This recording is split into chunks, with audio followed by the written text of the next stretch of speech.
चलो last class में क्या किया था?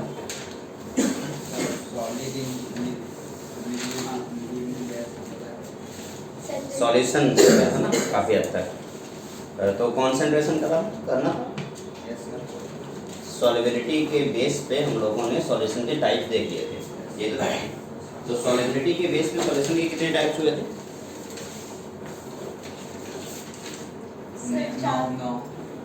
सॉल्युबिलिटी के बेस पे कितने टाइप्स थे? वो सॉल्युबिलिटी के बेस पे बेस्ड ऑन सॉल्युबिलिटी घर पे रिवाइज नहीं किया था? नहीं सर। क्यों? तब गई थी।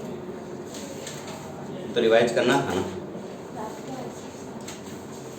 कोई बात। बेस्ड ऑन सॉल्युबिलिटी हम लोगों ने देखा कि सॉल्यूशन कितने तरीके के हैं? 3 तरीके। कौन कौन से? सैचुरेटेड सॉल्यूशन, अनसैचुरेटेड सॉल्यूशन और super saturated solution. Saturated solution वो सॉल्यूशन होता है जिसमें बताओ क्लास में नहीं थे, क्लास में ही नहीं थे। क्लास नहीं आया। अच्छा ठीक है, कोई बात नहीं। तो जब सॉलिबिलिटी के बेस पे हम लोगों ने अनसैचुरेटेड, सैचुरेटेड और सुपर सैचुरेटेड सॉल्यूशन देखा था, तो उसमें सैचुरेटेड सॉल्यूशन का मतलब एक ऐसा सॉल्यूशन होता है जिसमें सॉल्यूट का अमाउंट अब डिजॉल्व नहीं किया जा सकता। अनसैचुरेटेड का मतलब एक ऐसा सॉल्यूशन जिसमें सॉल्यूट का अमाउंट डिजॉल्व किया जा सकता है, और सुपर सैचुरेटेड का मतलब एक ऐसा सॉल्यूशन जिसमें टेम्परेचर दे करके भी सॉल्यूट का अमाउंट डिजॉल्व नहीं किया जा सकता। 3 तरीके से हम लोगों ने सॉल्युबिलिटी के बेस पे सॉल्यूशन के टाइप्स पढ़े थे। ये तो किया था, कुछ अलग तो नहीं किया था। आज का जो लेक्चर होगा वो सॉल्युबिलिटी के आगे का पोर्शन, यानी कि सॉल्युबिलिटी जब हम लोग एक थोड़ा सा पॉइंट लिखवाया रहूँगा शायद, कि सॉल्युबिलिटी को हम कॉन्सेंट्रेशन के टर्म में एक्सप्रेस करते हैं। जब भी हमें कभी सॉल्युबिलिटी एक्सप्रेस करना होता है तो हम किसमें एक्सप्रेस करेंगे? In term of concentration. अब क्वेश्चन ये है कि कॉन्सेंट्रेशन के टर्म में जब हम सॉल्युबिलिटी एक्सप्रेस कर रहे हैं तो कॉन्सेंट्रेशन को कितने तरीके से एक्सप्रेस कर सकते हैं? तो मैंने आपको 2 तरीका बताया था। कौन कौन सा? कुछ बताया था या नहीं बताया था? क्वांटिटेटिव और क्वालिटेटिव, ये तो बताया था। नहीं, ये मेरे को पहले बताया। अच्छा, तुम्हारा पहले बताया था, अभी इस वाले बैच में नहीं पढ़ाएंगे। तो इस बैच में कॉन्सेंट्रेशन से शुरू करना है, ठीक। हेड निकालिए concentration.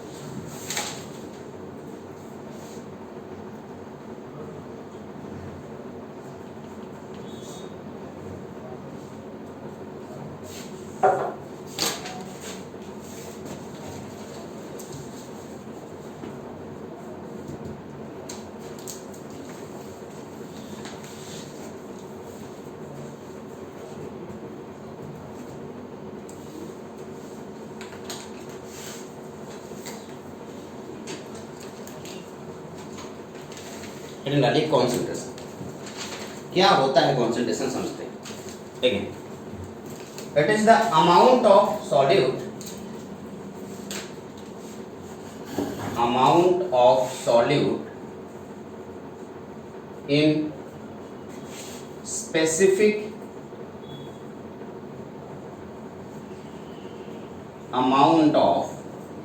amount of solute in specific amount of solvent or solution।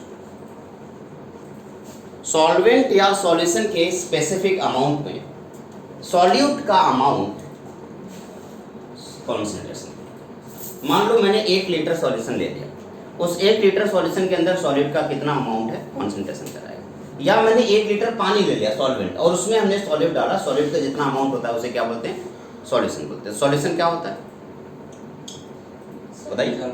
Amount of solute in a particular amount of solvent या solution, this is called concentration. और सॉल्यूशन क्या होता है? Homogenous mixture of homogenous solution क्या होता है? Definition लिखा नहीं था। Homogenous mixture of 2 or more than 2 non reacting substances, this is called solution, है ना।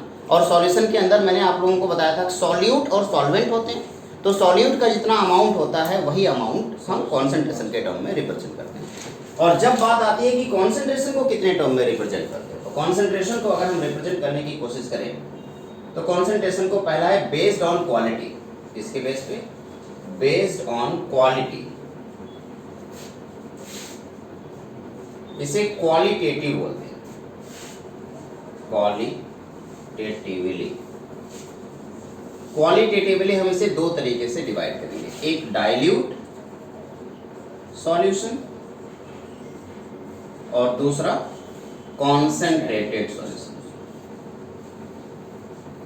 एक डाइल्यूट सॉल्यूशन, दूसरा कॉन्सेंट्रेटेड सॉल्यूशन। किसके बेस पर है? क्वालिटी पे। दूसरा है बेस्ड ऑन क्वांटिटी।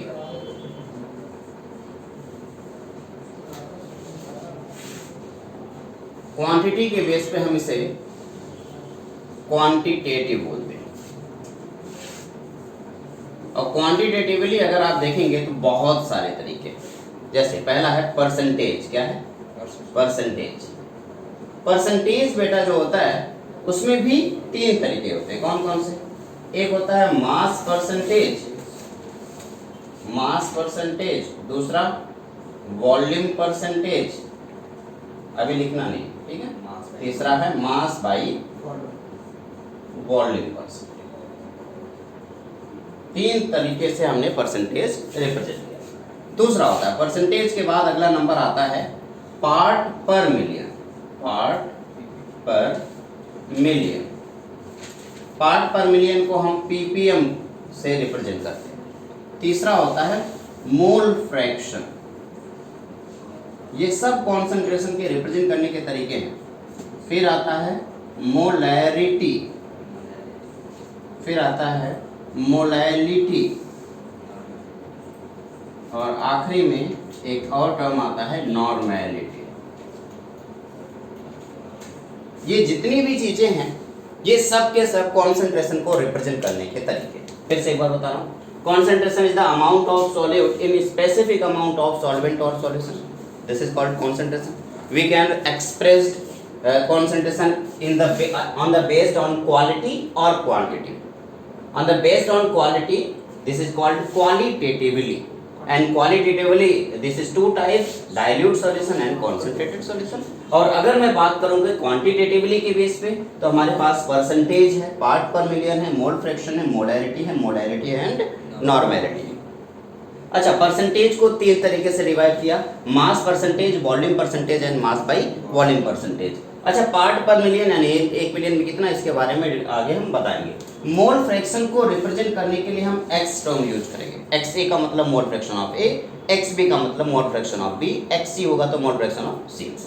मोलैरिटी के लिए हम कैपिटल एम का यूज करेंगे। जहाँ पे कैपिटल एम लिखा जाए समझ लेना क्या लिखा हुआ है, मोलैरिटी। मोलैरिटी के लिए हम स्मॉल एम का यूज करेंगे एंड नॉर्मैलिटी के लिए कैपिटल एम का यूज करेंगे। ठीक है ना, कोई दिक्कत? तो एक काम करेंगे, सबसे पहले ये नोट करेंगे, उसके बाद एक एक को हम डिटेल में समझने की कोशिश करेंगे। ठीक, तो अब एक एक करके हम सबके बारे में डिस्कशन करेंगे। पहला होगा डाइल्यूट सॉल्यूशन। तो पहले हेडिंग होगी डाइल्यूट सॉल्यूशन।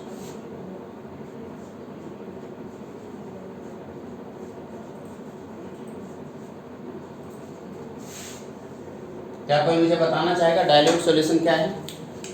फिर से एक बार वही पुरानी वाली बात है। जब मेरे पास एक गिलास पानी है, उस एक गिलास पानी में हम लोगों ने थोड़ा सा शुगर या थोड़ा सा सॉल्ट डाल के एक सॉल्यूशन बनाने की कोशिश की।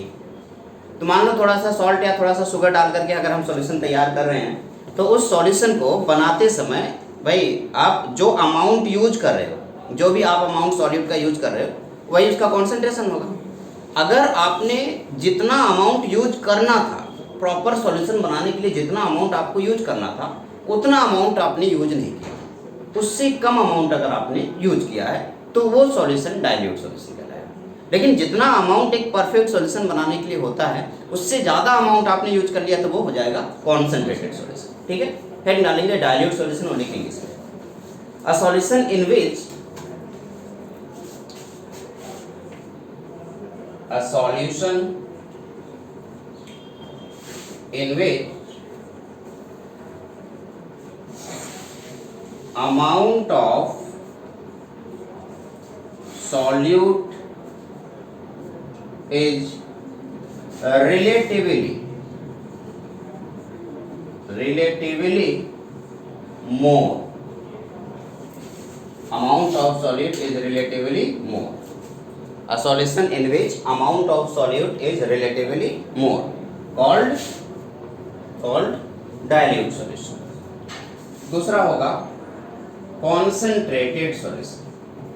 सॉरी एक minute. Dilute solution amount of solid in which a solution in which amount of solid is relatively less. यहाँ पे लेस लिखना बेटा, ठीक है। डाइल्यूट का मतलब कम है ना, और कॉन्सेंट्रेटेड का मतलब सेम ये चीज है। A solution in which amount of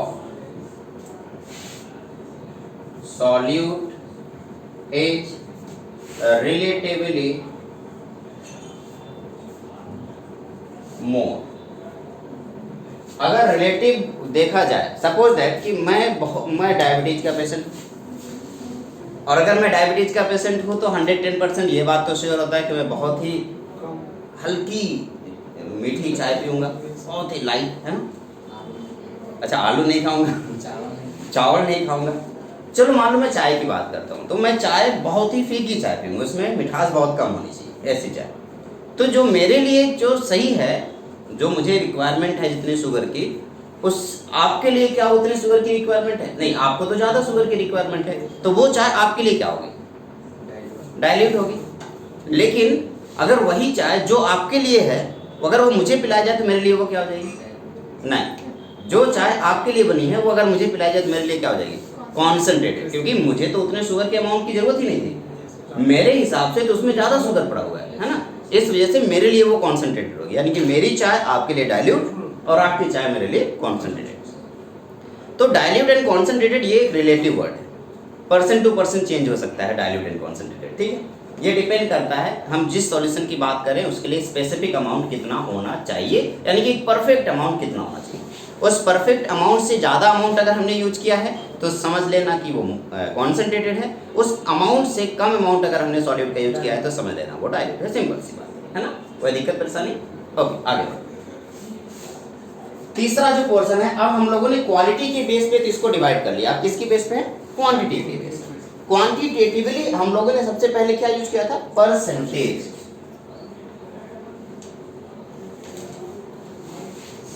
तो अगर मैं बेटा परसेंटेज की बात करूंगा तो परसेंटेज में आप कहेंगे परसेंट का मतलब क्या होगा? एवरी 100। परसेंट का मतलब होता है एवरी 100।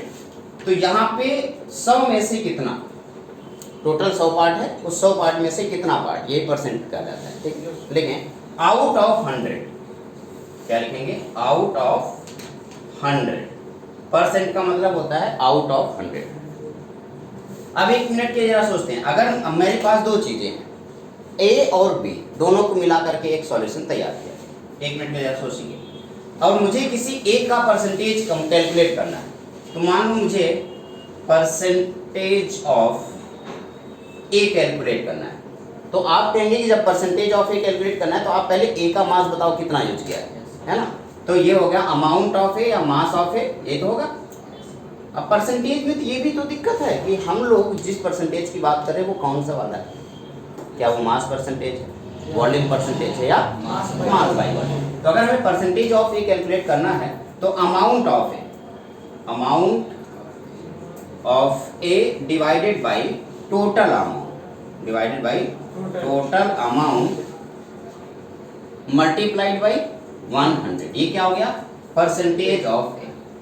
मान लो एक मिनट के लिए मैं आपसे पूछता कि मैं मास परसेंटेज कैलकुलेट करना चाहता हूँ, क्या कैलकुलेट करना चाहता हूँ? मास परसेंटेज ऑफ आप कोई भी एक कंपाउंड ले लो, ए बी सी डी कुछ भी हो सकता है। मास परसेंटेज ऑफ कंपोनेंट, तो आप कहेंगे इसका मतलब हम मास की बात कर रहे हैं तो ऊपर क्या होना चाहिए? Mass of component. तो इसका फॉर्मूला बताओ, mass of component divided by total mass of solution, total mass of solution multiplied by 100। हमने क्या किया? सॉल्यूशन के 100 में से टोटल सॉल्यूशन का मास मान लो 100 ग्राम था, तो उसमें से जिस कंपोनेंट की बात हम कर रहे हैं उस कंपोनेंट का मास कितना है, इस फॉर्मूले से हम उसका परसेंटेज कैलकुलेट करेंगे। अच्छा, अगर हमें वॉल्यूम परसेंटेज कैलकुलेट करना हो बेटा, अब बताओ volume percentage of component, component, the volume of component total. तो आप कहेंगे sir volume of component, volume of component divided by total volume, of solution. Total volume of solution By one. Multiplied by 100। क्या ये volume percentage हो जाएगा? ठीक है। अच्छा मास परसेंटेज पता चल गया, वॉल्यूम परसेंटेज पता चल गया, mass by volume percentage calculate करना हो तो क्या करेंगे बताओ? हमें क्या करना है? Mass by volume percentage of component. अब बताओ ऊपर क्या होना चाहिए? मास होना चाहिए, यानी कि mass of component divide by नीचे क्या होना चाहिए? टोटल। जब सॉल्यूशन की बात करेंगे तो उसका क्या आ जाएगा? वॉल्यूम। तो जाएगा mass of component, mass of component divided by total volume of solution, total volume of solution multiplied by 100।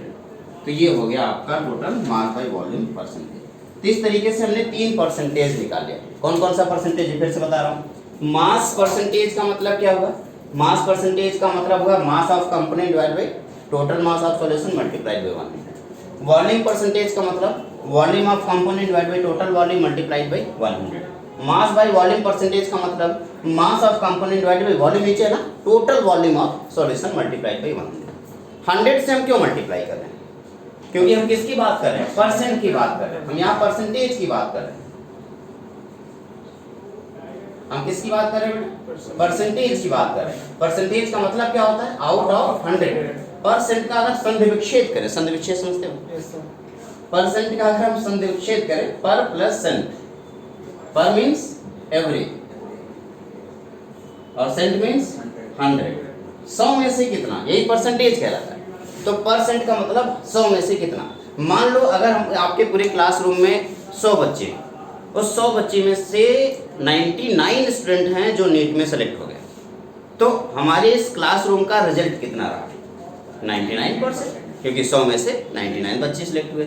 चलो अगर मैं आपसे कहता है हमारे पास 50 बच्चे हैं, उस 50 बच्चों में से टोटल 40 बच्चे हमारे सेलेक्ट हो गए, अब बताओ परसेंटेज कितना हो गया? आप कहेंगे कि 50 में से अगर 40 हैं तो 100 में से कितना? तो 50 को डबल करोगे 100 होगा, तो 40 को डबल करोगे कितना हो जाएगा? 80। तो कितना परसेंट हो गया? 80% हो गया। तो क्या मेरी बात समझ आ रहा है?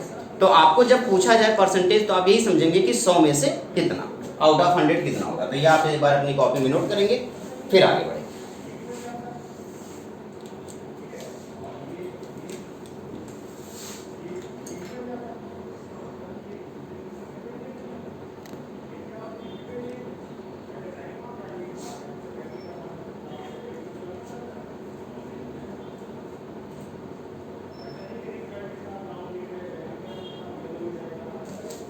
मान लो हमारे पास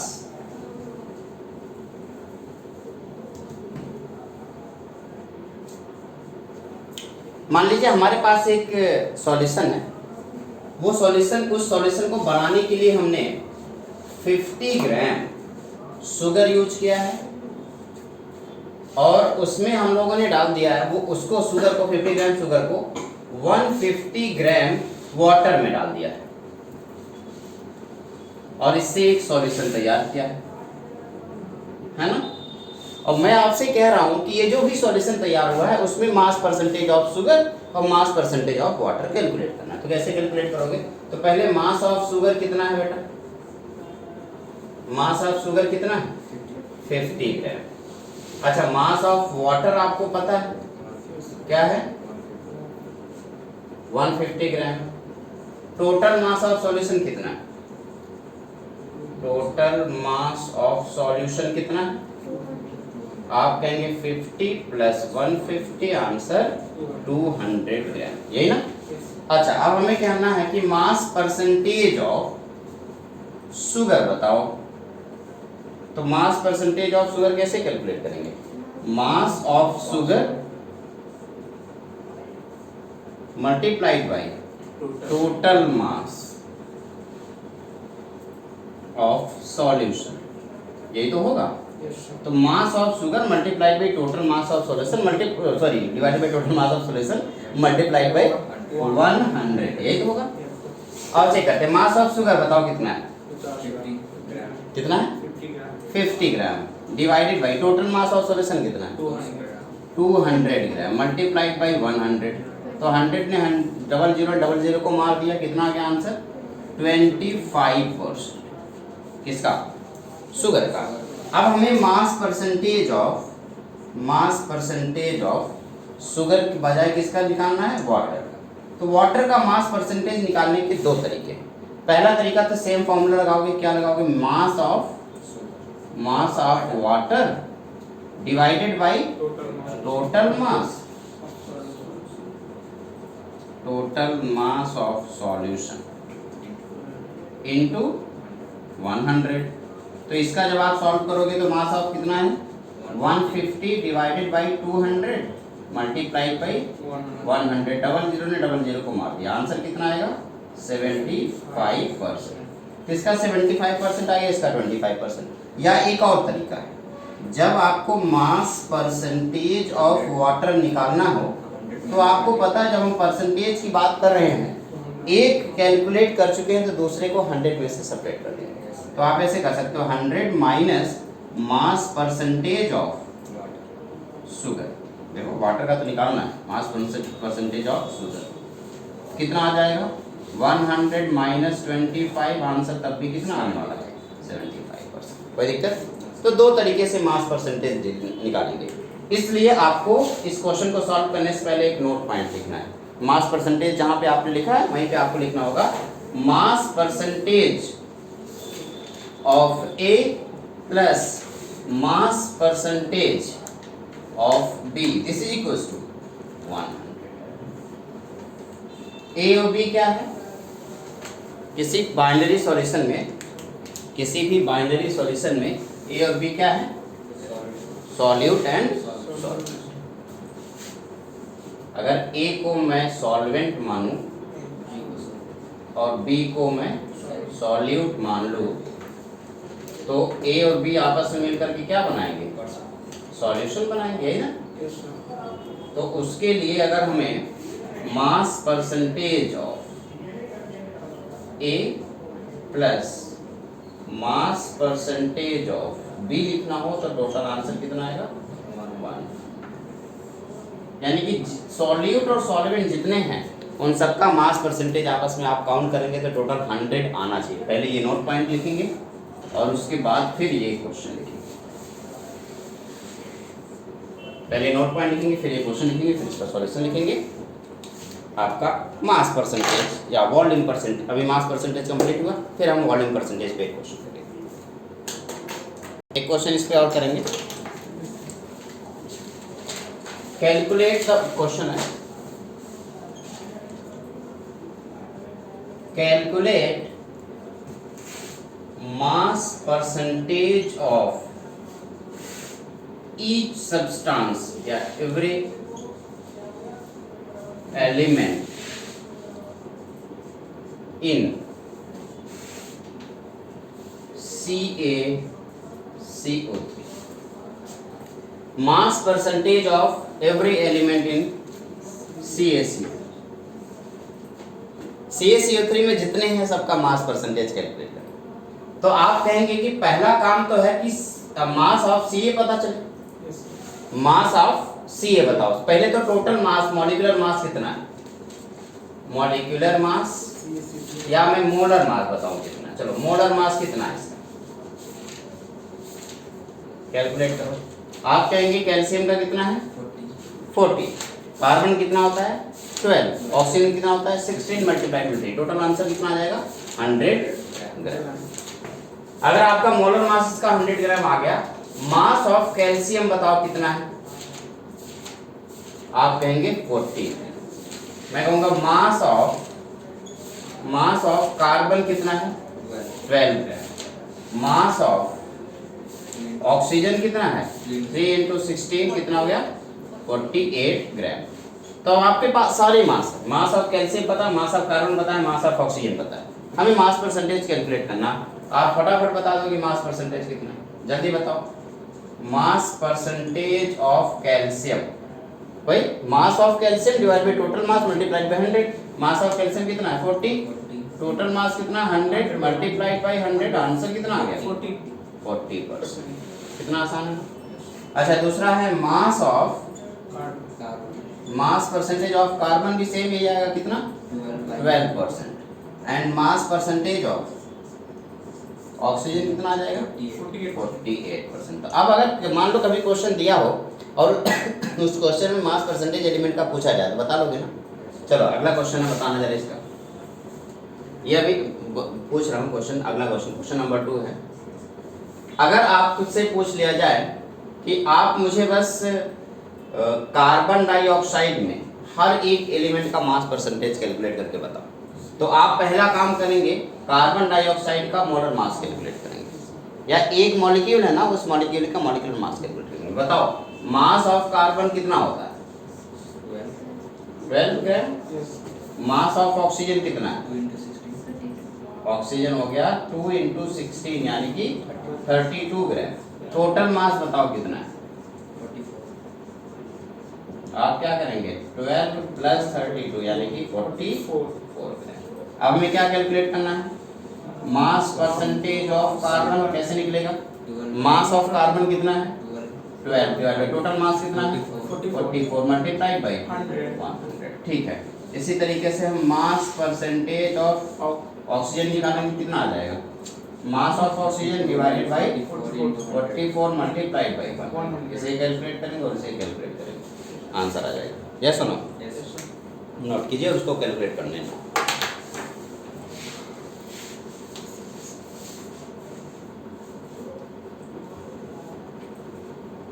है जो बहुत फेमस क्वेश्चन है, इसको लिखेंगे।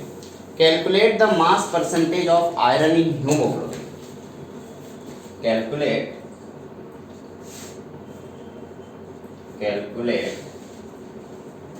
मास percentage of iron in haemoglobin. Calculate mass percentage of iron in hemoglobin. If mass of one molecule या molar mass of molecule या mass of one molecule of hemoglobin is, mass of one molecule of hemoglobin is 258 ग्राम। क्या इस question को आप solve कर सकते हैं? Haemoglobin क्या है? हीमोग्लोबिन क्या होता है? हमारी बॉडी में ब्लड का कलर रेड कलर का होता है, किस लिए? हीमोग्लोबिन के कारण। तो ये वही हीमोग्लोबिन, उसका स्ट्रक्चर से आयरन नहीं, स्ट्रक्चर से कोई मतलब नहीं है, उसका मॉलिक्यूलर मास आपको पहले से पता है। उसका क्या करना है? आयरन का मास कितना है पता करना है, तो आयरन का मास पता होना चाहिए। नहीं पता है तो क्वेश्चन में पहले से दिया होगा, चलो मैं दे दे रहा हूँ। And atomic mass of iron, atomic mass of iron in gram is 56 ग्राम। मैंने 56 लिखा, ठीक। आयरन का एटॉमिक मास कितना दे रखा है 56, 55 पॉइंट समथिंग होता है 56, ठीक है। ओके, अब आप लोग इस क्वेश्चन को सॉल्व कैसे करेंगे, कोई मुझे बताएगा? सर ये जो हीमोग्लोबिन का मान 56 डिवाइडेड बाय 258 × 100, बहुत सही, कितना आसान। 56 डिवाइडेड मास परसेंटेज ऑफ, लिखेंगे मास percentage of iron in haemoglobin कितना है बेटा? मास ऑफ आयरन कितना है 56, टोटल मास कितना है 258 मल्टीप्लाइड बाय 100। इसको कैलकुलेट करो और मुझे बताओ कितना आ रहा है।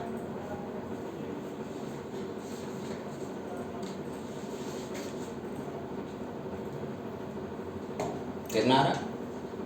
सर मैं तो हीमोग्लोबिन चेक कर रहा हीमोग्लोबिन वो एक रैंडम क्वेश्चन है, हीमोग्लोबिन का मॉलिक्यूलर मास इतना नहीं होता, इस क्वेश्चन में दिया हुआ है। बायो के बच्चों को हीमोग्लोबिन नाम इसे पता है? हीमोग्लोबिन पता है वो क्या है? हाँ, उसका मॉलिक्यूलर मास नहीं पता है, उसे जरूरत भी नहीं है जानने की।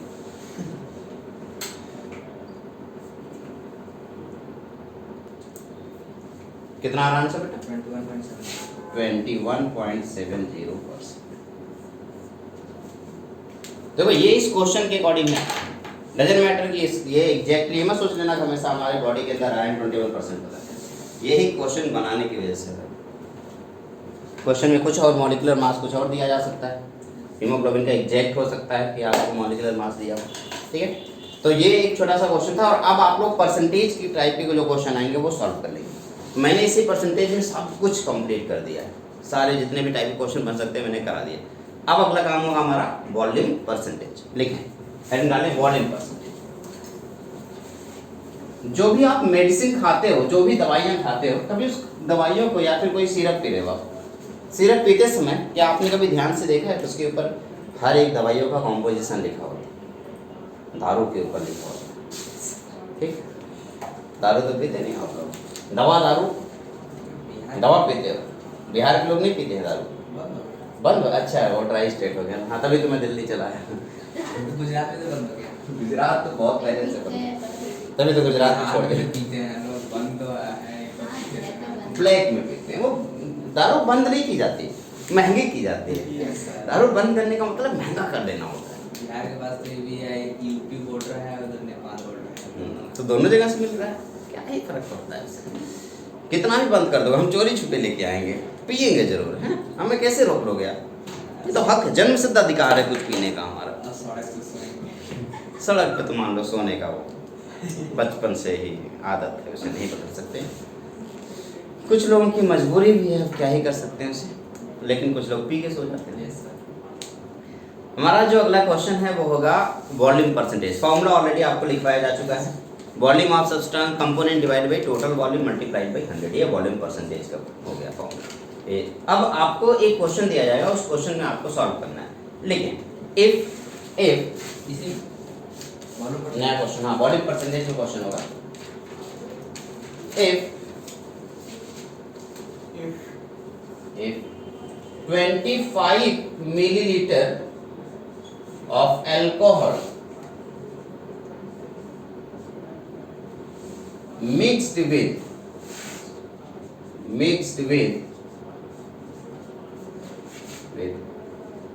125 milliliter water,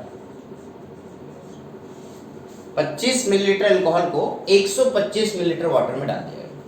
calculate volume percentage of each component. Calculate volume percentage of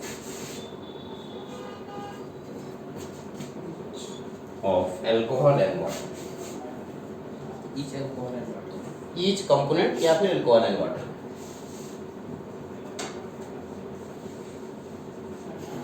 चाहे आप ईच कंपोनेंट लिख दो, चाहे अल्कोहल एंड वाटर। चलो इस क्वेश्चन को सॉल्व करो बेटा।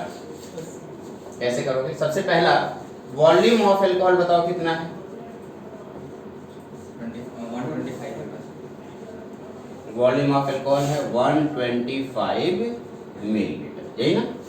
अच्छा, वॉल्यूम ऑफ वाटर कितना है जल्दी बताओ। 25। उल्टा लिख दिया क्या? वॉल्यूम ऑफ अल्कोहल कितना है 25 एंड वॉल्यूम ऑफ वाटर कितना है 125 मिलीलीटर, यही ना? टोटल वॉल्यूम बताओ कितना है? 125 प्लस 25 यानी कि 150 मिलीलीटर। अब मुझे वॉल्यूम परसेंटेज चाहिए। वॉल्यूम परसेंटेज ऑफ अल्कोहल कितना होगा बेटा? 25 by 150 25 divided by 150 multiplied by 100। बताओ कितना आ गया? एक जीरो ने एक जीरो को मार दिया, यानी कि 250 डिवाइडेड बाई 15। कैलकुलेट करो, बताओ कितना है। तब तक मैं दूसरा लिख रहा हूँ।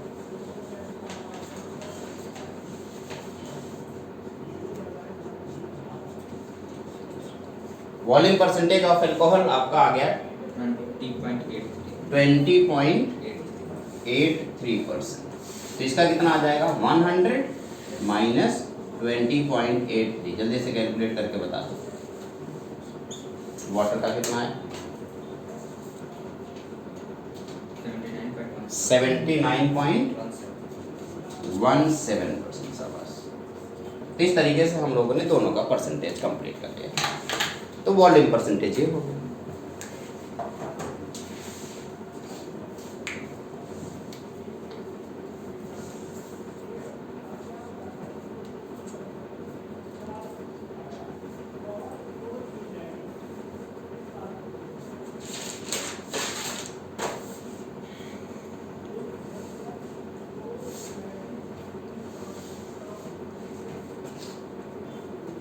Next question. Calculate mass by volume percentage of. Calculate mass by volume percentage of. Calculate mass by volume percentage of NaCl in a solution of 1500 milliliter. In a solution 1.00 milliliter contain 45 या 450 gram of NaCl। एक solution है जिसका volume कितना दे रखा है बेटा 1500 millilitre. उसका जो NaCl का अमाउंट दे रखा है वो कितना दे रखा है 450। इसका mass by volume percentage calculate करना है किसका NaCl का। तो mass by volume percentage of NaCl कितना हो जाएगा 450 by 1500। This is equals to 450 divided by 1500 multiplied by 100 100। 00 को मार दिया। बताओ कितना आया 450 डिवाइडेड बाई 15। कैलकुलेट करो और आंसर बताओ 30%। ठीक है कोई दिक्कत नहीं। अब जरा देखो एक नोट पॉइंट लिखेंगे। ज्यादातर जगहों पे जहां पे मास परसेंटेज लिखा होगा कई जगहों पे इसे वेट परसेंटेज भी बोलेंगे और या कई जगहों पे इसे वेट बाय वेट बोलेंगे। ठीक है ना। वॉल्यूम परसेंटेज जहां पे लिखा होगा उसको हम V बाई V बोलेंगे। ठीक।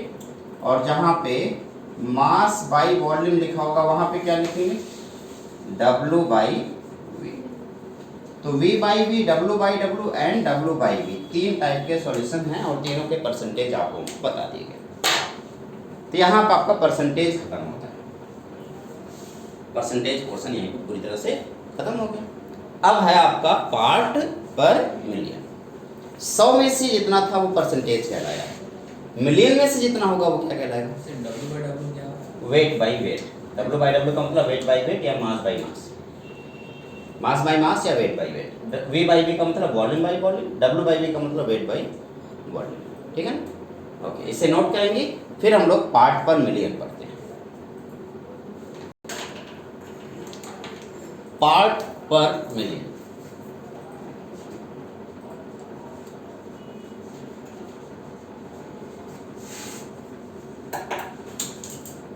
इसी को हम किस में बनेंगे PP। जब कोई बहुत ही छोटी वैल्यू कैलकुलेट करनी हो तो उसके लिए हम पार्ट पर मिलियन का यूज करेंगे। बहुत ही छोटी का मतलब होता है बहुत ही छोटी। जैसे फ्लोरीन का अमाउंट अगर हमें कैलकुलेट करना है, वाटर के अंदर फ्लोरीन का अमाउंट, वाटर के अंदर ऑक्सीजन मॉलिक्यूल का अमाउंट, ऑक्सीजन गैस का वॉल्यूम, या बहुत ही छोटी छोटी चीज़ें अगर हमें कैलकुलेट करनी होती हैं तब जाकर के हम लोग यूज करते हैं आपका पार्ट पर मिलियन। वाटर के अंदर फ्लोरीन के कॉन्सेंट्रेशन की वजह से बहुत कुछ हो सकता है। जैसे कि हमारे दांत जो है वो झोंबी के बन सकते हैं। झोंबी वाले दांत जब देखा है कभी मूवीज में, हे ऐसे करते हैं, डरावने से लगते हैं, आधे खत्म हो गए चुके होते आधे होते हैं। कुछ लोगों के दांत पीले होते हैं, कितना भी ब्रश रगड़ दें हाँ, मेरा एक दोस्त था, उसके दांत पीले थे, तो वो मुझसे पूछता था, यार मुकेश तुम्हारे दांत एकदम चमकते रहते हैं, मेरे दांत बहुत पीले हैं, क्या दिक्कत? हमने कहा मैं नीम की दातून करता हूँ। तुम क्या करते हो? उसने कहा मैं कोलगेट करता हूँ। हमने कहा तभी तो दिक्कत है, तुम भी नीम की दातून करने दो। दातून जानते हो ना? यस यस गाँव में दातून वर्ड यूज करते हैं। यस। तो नीम के दातून हम लोग करते थे, नीम की लकड़ी को कट करके उसको मस्त एकदम ब्रश का काम करता था। तो अब अभी जब से मैं दिल्ली आया हूँ तब से ब्रश यूज करने के लिए दातून नहीं मिलता, तो इसलिए हमने ब्रश यूज करना शुरू कर दिया। तो मैं उससे बोला, मैंने बोला कि तुम ब्रश कोलगेट यूज करते हो, दातून यूज करना शुरू कर दो। उसने बेचारा कोशिश किया, एक दिन उसने दातून किया, उसके मसूड़े खराब हो गए। तो क्योंकि भाई नॉर्मल लोग तो नहीं कर सकते ना, बचपन से हम लोग तो घर वाले सिखाए होते हैं कैसे करना है, और जो शहर के लोग हैं वो तो ब्रश करने वाले, वो कहाँ दातून कर पाएंगे। उसने क्या किया, दातून को अच्छे से कूचा नहीं और वो रगड़ना शुरू कर दिया, है ना, उसकी वजह से उसके मसूड़े खराब हो गए। तो अगले दिन मेरे पास आया, कहा यार तुम्हारी वजह से देखो मेरे मसूड़े खराब हो गए। तो मैंने उससे कहा, हमने कहा बेटा पहले उसको अच्छे से कूचते हैं और जब ब्रश सॉफ्ट हो जाता है वो तब जाके उससे रगड़ते हैं। उसने कहा अच्छा ये भी प्रोसेस है। और जिस बंदे ने कभी दातून नहीं किया ना, उसके दांतों के अंदर रेसेस घुस सकते हैं, तो उन्हें तकलीफ हो सकती है। तो मैंने उससे कहा कि काम करो, अब तुमसे ना हो पाएगा। तो मुझे और सजेशन दिया, देसी नुस्खा बोलते हैं, देसी नुस्खा क्या बोला, हमने कहा कि आप क्या करो, आप ले लो एक कंडे वाली राख जानते हैं, जो कंडे गांव में कंडे जलाए जाते हैं, उसकी राख आती, उस राख ले लो और राख के अंदर सरसों का तेल और थोड़ा सा नमक डाल करके एक पेस्ट बना लो और फिर उससे रगड़ दो, तुम्हारे दांत जो पीले हैं वो सफ़ेद हो जाएंगे। तो उसने बेचारा बहुत कोशिश किया, रगड़ा एकदम मस्त, एकदम उसे लगा कि सफ़ेद हो जाएंगे, लेकिन वो सफ़ेद नहीं हुए। फिर उसने मुझसे कहा कि यार क्या प्रॉब्लम है। हमने कहा तुम बेटा अपना कोलगेट बदलो, तुम्हारे कोलगेट में नमक नहीं है। तो उसने कहा ठीक है। अच्छा, उसने कोलगेट भी बदल दिया, कोलगेट के बजाय पेप्सोडेंट यूज किया, ठीक है। उसने टूथपेस्ट भी बदल दिया, हमने कहा टूथब्रश बदलो एक बार, तो उसने टूथब्रश बदल के देख लिया, वो टूथपेस्ट बदल के देख लिया, उसने राख और वो लगा करके देख लिया, सब कुछ करके देख लिया, लेकिन उसके दांत पीले के पीले थे, जबकि वो दिन में 2 बार ब्रश करता था। तो उसने कुछ तो उस टाइम पे मेरे पास कोई सजेशन देने के लिए कुछ और नहीं था, क्योंकि जितना भी सजेशन था वो हम दे चुके थे। बाद में आगे बढ़े तो शायद पता चला अरे यार इसकी वजह से उसके दांत के पीले होने का रीज़न ये था कि वो टूथपेस्ट बार बार बदल रहा था, वो ब्रश बदल रहा था, वो सारी चीज़ें बदल रहा था, लेकिन उसने एक चीज़ नहीं बदली, पानी तो घर का ही यूज करना। तो कहीं पानी में तो कमी नहीं है, एक्चुअली उसके घर में जो पानी आ रहा था उस पानी में कमी थी। पानी के अंदर फ्लोराइड का जो अमाउंट था वो ज़्यादा था।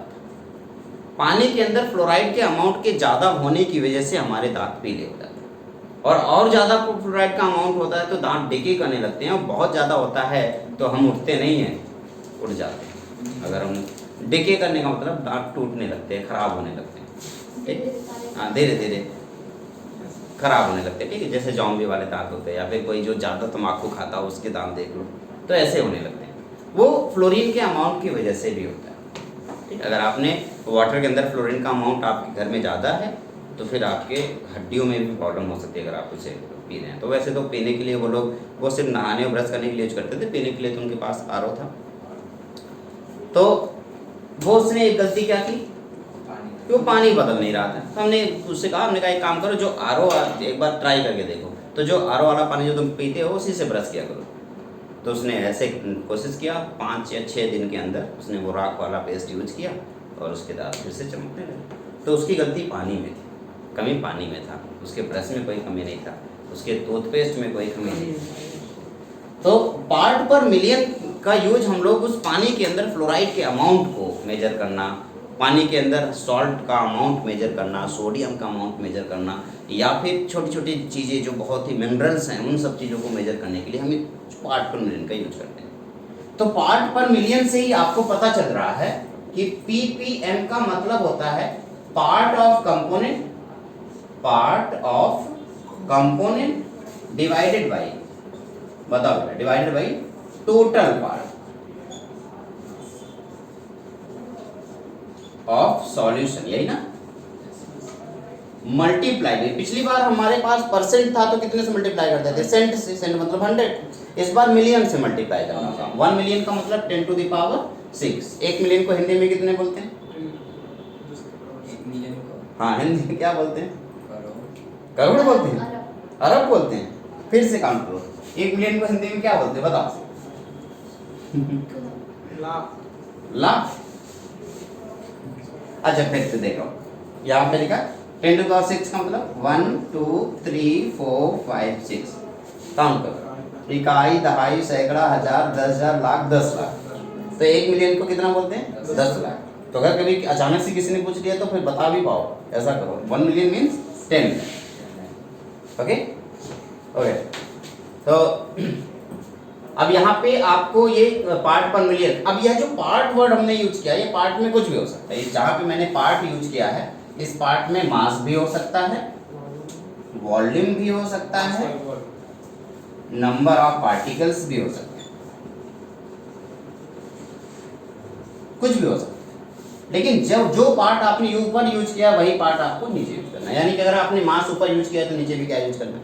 मास। अगर आपने वॉल्यूम ऊपर यूज किया तो नीचे भी क्या लिखना है? वॉल्यूम। अगर आपने नंबर ऑफ पार्टिकल ऊपर यूज किया तो नंबर ऑफ पार्टिकल आपको नीचे भी लिखना, तो ही कैलकुलेट हो पाएगा। कोई दिक्कत नहीं है ना? ओके। अब अगर आपसे एक छोटा सा क्वेश्चन पूछे, मैं आपसे पूछूं कि मेरा केमिस्ट्री में नंबर आउट ऑफ 100 45 है। मान लो मेरे मार्क्स आउट ऑफ 100 कितने हैं? 45 आउट ऑफ 100। इसका मतलब मेरे मार्क्स जो हैं वो केमिस्ट्री में कितने परसेंट हैं? 100 कितने परसेंट है? 45। 100 में से 45 यानी कि 45%। अगर मुझे यही 45%, क्योंकि अगर मैं घर पे जाके बोलूं कि यार मेरे जो मार्क्स हैं वो 45% हैं, तो पापा पीट देंगे। तो मुझे इसको बढ़ा चढ़ा के बताना है, लेकिन आंसर गलत नहीं करना है, उतना ही एग्जैक्ट वैल्यू बताना, लेकिन बढ़ा चढ़ा। 45/110 हाँ, ऐसे करते हैं। तो अगर इस 45 को परसेंट के बजाय पीपीएम में बताएं तो 45 का पीपीएम में कितना होगा बताओ? आप कहेंगे 100 में से कितने नंबर हैं? 45। तो एक नंबर होता है तो उसमें से कितने होते हैं? 45/100। तो 1 10 टू द पावर 6 में कितने होते हैं? 45/100 इंटू 10 टू द पावर 6। तो क्या मैं यहाँ पे ऐसे थोड़ा सा कैलकुलेशन करूंगा तो 45 multiplied by 10 to the power 4 आ जाएगा, ये आएगा। तो मैं लिखूंगा 4.5 इंटू 10 टू द पावर 5। ये तो लिख सकता हूँ। देखो ये मेरा बड़ा जगह है नंबर, ये इतने पीपीएम। ठीक है, कोई दिक्कत है किसी को? नहीं है। अब जैसे कि मुझे अपना रिजल्ट लिखना है, ठीक है, तो हमारे पास 100 बच्चे थे और उस 100 बच्चों में से सिर्फ 20 बच्चे पास हुए, 80 बच्चे फेल हो गए।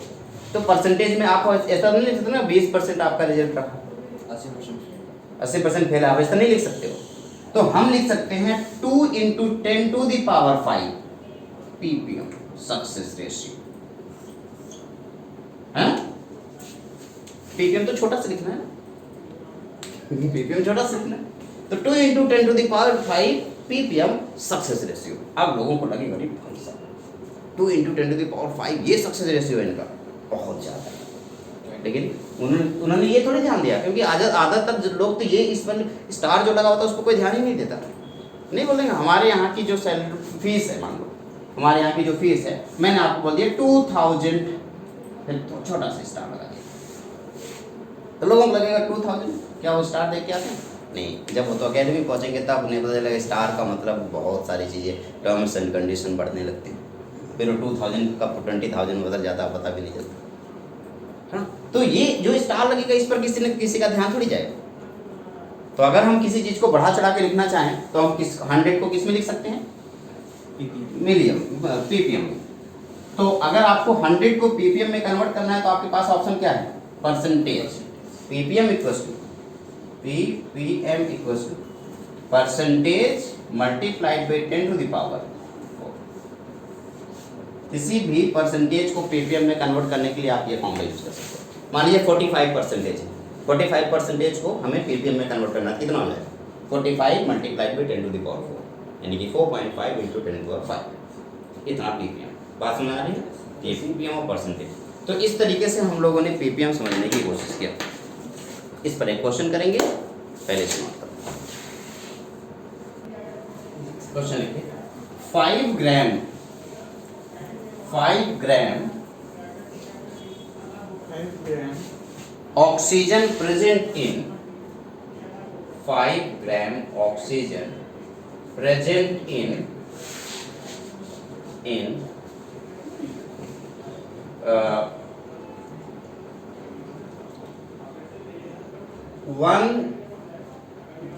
10 to the power 7 gram water. 10 to the power 7 gram water या 10 मिलियन वाटर ऐसे लिख सकते हैं 10 मिलियन वाटर। तो calculate the concentration of O2 in ppm। Calculate the concentration of O2 in ppm। तो बताओ कैसे निकलेगा? Calculate the concentration of O2 in ppm यानी कि पार्ट पर मिलियन। कैसे करेंगे? तो 5 ग्राम यानी कि 5 ग्राम जिसका आप निकालना है उसको ऊपर लिखेंगे। टोटल कितना है 10 to the power 7 multiplied by 10 to the power 6। बताओ कितना हो गया? 5 into 10 to the power 6 into 10 to the power -7 कितना आ जाएगा? 5 इंटू 10 टू द पावर -1 यानी कि 0.5 ppm। तो ऑक्सीजन की वैल्यू कितनी होगी? 0.5 ppm। क्या कोई दिक्कत है? तो आज हम लोगों ने ये सीखा, क्या क्या सीखा कि कॉन्सेंट्रेशन को कितने टर्म में डिवाइड किया जा सकता है। साथ ही साथ आज हम लोगों ने ये सीखा कि कॉन्सेंट्रेशन को जब हमने डाइल्यूट में और कॉन्सेंट्रेटेड में डिवाइड किया था तो उसको हम क्या बोलते हैं, और बाकी जब हम क्वांटिटेटिव के बेस पे डिवाइड करते हैं तो कितने तरीके से डिवाइड होता है। उसमें से हम लोगों ने परसेंटेज पढ़े। परसेंटेज के 3 फॉर्म थे, mass percentage, volume percentage and mass by volume percentage. फिर हम लोगों ने ppm। ठीक है, तो आज का लेक्चर यहीं पे ख़त्म होगा। फिर आप लोगों से कल मुलाकात होगी। ठीक है, कल की क्लास में हम लोग मोलैरिटी पढ़ेंगे और नॉर्मल। ठीक है।